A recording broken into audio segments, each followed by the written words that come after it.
Hello friend, ಶ್ರುತಿ SJ ಕ್ರಿಯೇಷನ್ಸ್ಗೆ ಸ್ವಾಗತ.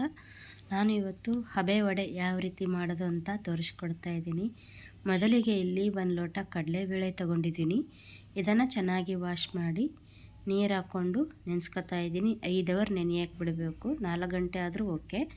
ಇವಾಗ 5 hour ನೆನೆಸಿದ ಮೇಲೆ ಇದನ್ನ ನೀರೆಲ್ಲನೂ ಸಪ್ರೇಟ್ ಮಾಡ್ಕೊತಾ ಇದ್ದೀನಿ. ಈಗ ಒಂದು ಮಿಕ್ಸಿ ಜಾರ್ಗೆ ಹಸಿ ಮೆಣಸಿನ್ಕಾಯಿ ಹಾಗೆ ಶುಂಠಿ, ನೆನೆಸಿರೋವಂಥ ಕಡಲೆಬೇಳೆ, ಸ್ವಲ್ಪ ಉಪ್ಪು, ಇಲ್ಲಿ ಸ್ಕಿಪ್ ಆಗಿದೆ ಸಾರಿ, ಉಪ್ಪು ಹಾಗೆ ಸ್ವಲ್ಪ ನೀರು ಹಾಕ್ಕೊಂಡು ರುಬ್ಕೊಂಬರೋಣ.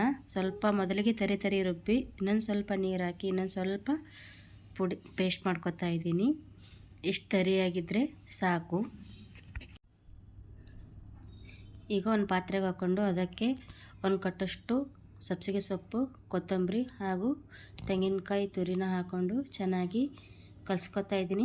ಈ ಟೈಮಲ್ಲಿ ಒಂದು ಸ್ವಲ್ಪ ಉಪ್ಪು ನೋಡಿಕೊಂಡು ಹಾಕೋಬೋದು. ನಾನು ಸ್ವಲ್ಪ ಹಾಕಿದ್ದೀನಿ, ನೀವು ನಿಮ್ಮ ಟೇಸ್ಟಿಗೆ ಅನುಸಾರವಾಗಿ ಉಪ್ಪನ್ನ ಹಾಕ್ಕೊಂಡು ಚೆನ್ನಾಗಿ ಮಿಕ್ಸ್ ಮಾಡಿ ಇಡಿ. ನೀರು ಅವಶ್ಯಕತೆ ಇಲ್ಲ, ಬೇಕಂದರೆ ಈರುಳ್ಳಿ ಕೂಡ ಹಾಕೋಬೋದು. ನಾನಿಲ್ಲಿ ಈರುಳ್ಳಿ ಹಾಕೋತಾ ಇಲ್ಲ. ಈಗ ಇಲ್ಲಿ ಗ್ಯಾಸ್ನ ಆನ್ ಮಾಡಿ ಒಂದು ಇಡ್ಲಿ ಪಾತ್ರೆನ ಇಡ್ತಿದ್ದೀನಿ. ಅದಕ್ಕೆ ಸ್ವಲ್ಪ ನೀರು ಹಾಕೋತಾ ಇದ್ದೀನಿ. ಆ ನೀರಿಗೆ ಸ್ವಲ್ಪ ಹುಣಸೆಹಣ್ಣು ಕೂಡ ಹಾಕೋತಾ ಇದ್ದೀನಿ. ಈಗ ಇಡ್ಲಿ ಪಾತ್ರೆಗೆ ಎಲ್ಲಕ್ಕೂ ಸ್ವಲ್ಪ ಎಣ್ಣೆ ಅಪ್ಲೈ ಮಾಡ್ತಾಯಿದ್ದೀನಿ, ಅಂಟುಕೊಳ್ಳಲ್ಲ ಅಂತ. ಈಗ ಆ ಹಿಟ್ಟನ್ನ ತಗೊಂಡು ಈ ಥರ ಉಂಡೆ ಕಟ್ಟಿ ಸ್ವಲ್ಪ ತಟ್ಕೊತಾ ಇದ್ದೀನಿ.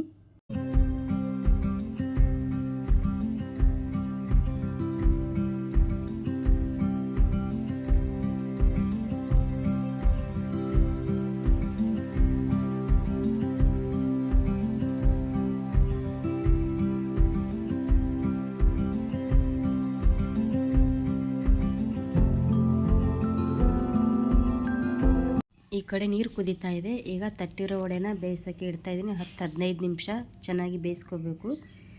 ಈಗ 10-15 ನಿಮಿಷ ಆಗಿದೆ. ಗ್ಯಾಸ್ ಕೂಡ ಆಫ್ ಮಾಡಿದ್ದೀನಿ. ನೋಡಿ, ವಡೆ ತೋರಿಸ್ತಾ ಇದ್ದೀನಿ.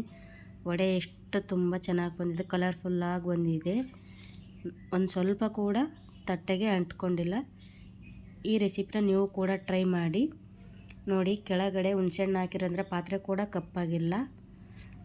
ಹಬೆ ವಡೆ ಸವಿಯಲು ಸಿದ್ಧ. ನೀವು ಕೂಡ ಖಂಡಿತವಾಗಲೂ ಒಂದು ಸತಿ ಟ್ರೈ ಮಾಡಿ. ಈ ವಿಡಿಯೋ ನಿಮಗೆ ಇಷ್ಟ ಆದರೆ ಲೈಕ್ ಮಾಡಿ, ಶೇರ್ ಮಾಡಿ ಹಾಗೆ ಸಬ್ಸ್ಕ್ರೈಬ್ ಕೂಡ ಮಾಡಿ. Thank you for watching.